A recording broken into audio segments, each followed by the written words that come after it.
चलती हूँ दीदी। बस इतना बोलूंगी, मुझसे ये तकलीफ आपकी देखी नहीं गई। मैंने तो अपने पति को इतना काबू कर रखा है, मेरी एक आवाज में बर्तन धो देते हैं।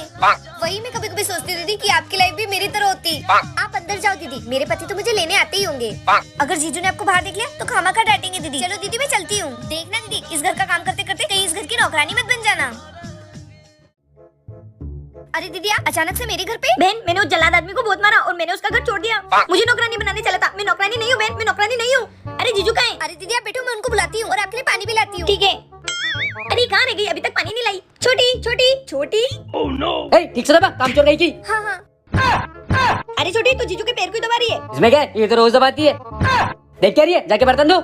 दीदी दीदी मैंने तेरे चक्कर में अपने बेचारे पति का घर छोड़ दिया और यहाँ खुद अपने पति के सामने नौकरानी जैसा काम कर रही है। और बेचारा वो मेरा पति कम से कम मुझसे पैर तो नहीं दबाता था। दीदी। खबरदार, अगर मेरे घर पे आ गई तो तेरी टांगे तोड़ दूंगी। क्या आप लोगों की बहन भी ऐसी है? कमेंट में बताना।